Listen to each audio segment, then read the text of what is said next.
हमारे यहाँ के पार्षद, हमारे यहाँ के चेयरमैन, हमारे यहाँ के विधायक बिल्कुल बेकार हैं। लेकिन जिस दिन वो इसका समाधान कर देंगे हम उसको अच्छा मानेंगे। अच्छाई और बुराई की हमारे लिए सिर्फ इतनी ही परिभाषा है। मैं ब्रह्मदत्त एक्स पार्षद हूँ। जो आपके वार्ड में जो समस्या है इसके बारे में बताइए, क्या कुछ आप लोगों ने प्रयास किया है और क्या कुछ वापस में जवाब मिला है? मैं पहले तो भारत जागरण का और धीरज भाई साहब को, पत्रकार को धन्यवाद देता हूं, जिन्होंने आज हमारी 9 महीने की डिमांड आप लोगों ने इसको बड़े मुद्दे पर लेकर उठाया और मैं इसके बारे में 9 महीने से बहुत प्रयास किया। मैंने 13/11 को समाधान शिविर में एक एप्लीकेशन लगाई, उसके बाद अभी तक कोई समाधान नहीं हुआ। उसके बाद मैंने 2/26 को उपायुक्त महोदय समाधान शिविर में वहाँ एप्लीकेशन लगाई। उसके बाद भी अभी तक किसी भी अफसर का कोई भी जू नहीं रहेंगी। भाई इतना नरक हो रहा है, शिविर के अंदर से पानी बाहर निकल रहा है, जबकि हमारे यहाँ छोटे छोटे बच्चे हैं, उसको स्कूल में भेजना बड़ी मुश्किल का टेढ़ी खीर है, क्योंकि उसको जाने के लिए पूरा पानी भरा रहता है। पानी में से बच्चों को स्कूल में कैसे छोड़ा जाए।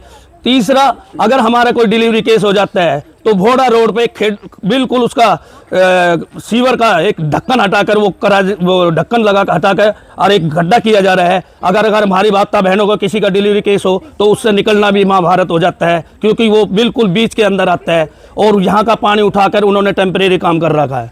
मेरे पास कोई 8 महीने पहले जेई साहब का फ़ोन आता है रात को 12 बजे। मैं उठ के रात को 12 बजे जाता हूँ, उन्होंने जेसीबी बुला के और इसको सीवर के पाइप मंगा रखे हैं। सारी चीज़ मंगाने के बाद में उन्होंने कहा, अगर भाई प्रधान जी ये तो क्या नाम है ना, जो नाला है ये खिसक जाएगा। उसके बाद वो बंद कर दिया गया। मैंने अब समाधान शिविर में गया तो मैंने कहा, भाई जब आपने सारे सामान मंगा रखा है, पाइपलाइन मंगा रखे सीवर की, और जब आपने सामान मंगा के कर काम करना चाहते थे और आप नु कहते हैं अगर भाई इसका 7 लाख का टेंडर होगा। अरे जब जिस टाइम रात को 12 बजे तो तुम इस पाइप को डालने के लिए तैयार रहते और आज तुम कहते हैं कि हमारे पास पैसा नहीं है। तो वो पैसे कहाँ से आ रहे थे? आज इसको 9 महीने से 10 महीने के करीब होते आ रहे हैं और हमारा कोई समाधान नहीं हो रहा, जबकि ये अप्रूव्ड कॉलोनी है, ये नहीं अप्रूव्ड कॉलोनी है। यहाँ हमारी विधायक बिमला चौधरी आई थी, उन्होंने रोड उनके करकमलों द्वारा बिछाया गया था और आज भी देखो तो यहाँ नरक बना हुआ है। हमारा जीने का बहुत बुरा हाल है, इतनी बदबू आती है, महामारी फैलने का बहुत बड़ा वो है। हाँ जी, क्या नाम है आपका? ललिता। नाम बताओ। क्या कहना चाहोगे इस समस्या को? हम ये कहना चाहेंगे जी, हमारा रास्ता है सब्जी मंडी के पीछे, तो इसके महीने ये सीवर है बंद पड़ा है। हमारा बालक स्कूल जावे, कोई भी जावे, बड़ा बूढ़ा, तो एक नरक का पानी का मान गिरे हैं। तो 2-3 बूढ़ा पड़ गया, उनका पाँव टूट गया। अब आप बताओ हम क्या करें? हम बिमला चौधरी ने जिताई, चाहे कोई भी है, हर आदमी ना हमें वोट देवा, तो हमने भी तो सुविधा चाहिए ना। अगर भाई हमारा भी रास्ता साफ हुए, हमने भी कोई चीज़ चाहिए तो मिले। हमने कोई चीज ना मिले, ना रास्ता साफ। ये कब से समस्या है? आज ही ऐसी 9-10 महीना होगा जी, 9-10 महीना होगा जी। ये सारा सीवर बंद पड़ा है जी। इतना ही पानी रहता है जितना? नहीं जी, बहुत ज्यादा गोडे गोडे पानी आ जाए। आज इनने मोटर चला रखी इसलिए पानी कम है, नहीं तो बहुत ज्यादा पानी रहे जी। थोड़ी देर बाद में गोडे तक पानी आ जाएगा। बालक बड़ा छोटा कोई भी ना निकल सके। अब कोई कभी कुछ भी काम हुए तो हम कैसे आवा? ब्याह शादी करे तो वो कहाँ से करे? बारात उरात भी कहीं ना जा सके। बड़े बूढ़े का पाँव आत्म दर्द हो, वो कहाँ से लिखड़े जी? बताओ क्या बोले हम सर, वही बात आपने बोल दो।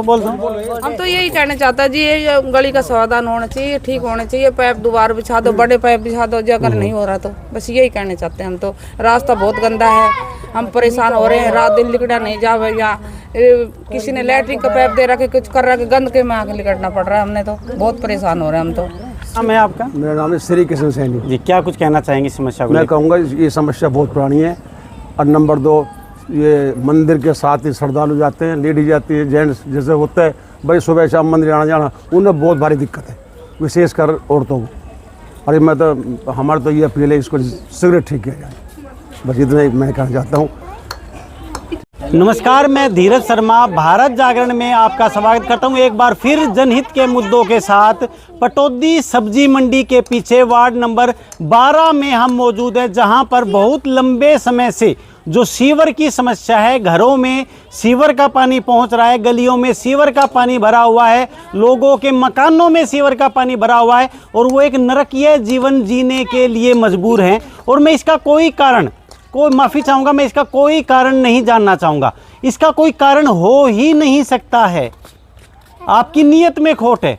अगर आप कुछ भी कारण बताते हैं, कोई फाइलों का हवाला देते हैं, ऐसा, क्योंकि ये वो लोग हैं जो अप्रूव्ड कॉलोनी में रहते हैं, टैक्स देते हैं, पैसा देते हैं, किसी पार्षद को भी वोट देते हैं, किसी चेयरमैन को भी वोट देते हैं, किसी विधायक को भी वोट देते हैं, किसी सांसद को भी वोट देते हैं, और इस तरह से इनके जीवन को नरकीय जीवन बना देना, तो आप कल्पना कर सकते हैं किस तरह की इनकी ये समस्या है। और हम दोबारा कह रहे हैं, हम एक न्यूज़ में राजनेता को बिल्कुल गलत बताएंगे, जब तक ये समस्या है हम उसको गलत बताएंगे। हमारे यहाँ के पार्षद, हमारे यहाँ के चेयरमैन, हमारे यहाँ के विधायक बिल्कुल बेकार हैं, लेकिन जिस दिन वो इसका समाधान कर देंगे हम उसको अच्छा मानेंगे।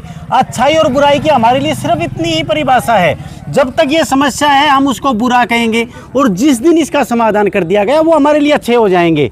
तो आप लोगों से निवेदन है, इन लोगों की, जो ये लोग यहाँ पर रह रहे हैं, इनकी समस्या, इनकी पीड़ा को समझने का प्रयास किया जाए। जो माताएं बहनें इस नरक, इस गंदगी से निकलकर मंदिर के लिए जाती हैं, जो बच्चे पढ़ने के लिए यहाँ से जाते हैं, आप लोगों ने नारे तो स्कूल की दीवारों पर बहुत अच्छे से लगवा रखे हैं, पढ़ाई को लेकर, स्वच्छता को लेकर, लेकिन कैसे होगा ये आप लोगों के करने से होगा। सबकी जिम्मेवारी बनती है। हम एक दूसरे पर पल्ला नहीं झाड़ सकते हैं। अगर सिर्फ अधिकारियों का काम था तो हम नेताओं को चुनते किस लिए हैं, लेकिन अगर सिर्फ नेताओं का काम है तो हमारी जो टैक्स की कमाई है उसमें से इन अधिकारियों को किस चीज़ के पैसे दिए जा रहे हैं। जितनी भी हम विकास की जो बातें करते हैं, अगर लोगों के पास इस तरह का जीवन जीने के लिए एक नीचे से नीचे स्तर का, गरीब से गरीब आदमी अगर इस तरह का जीवन जीने के लिए मजबूर है, तो आप लोगों के विकास की सारी बातें बेमानी हैं। लेकिन ये हमारे जीवन का हिस्सा बन चुका है। जिस प्रकार जो कैंसर का दर्द है, लोगों को आदत हो जाती है कि ये तो अब जीवन का हिस्सा है, ये दर्द ख़त्म नहीं हो सकता है, उस तरह से जो पटौदी के लोग हैं, इनको अपने जीवन का हिस्सा बनाकर, इनको साधारण बातें समझकर जी रहे हैं। इन्हीं विचारों के साथ आज की न्यूज़ को मैं यहीं समाप्त करता हूं। धन्यवाद।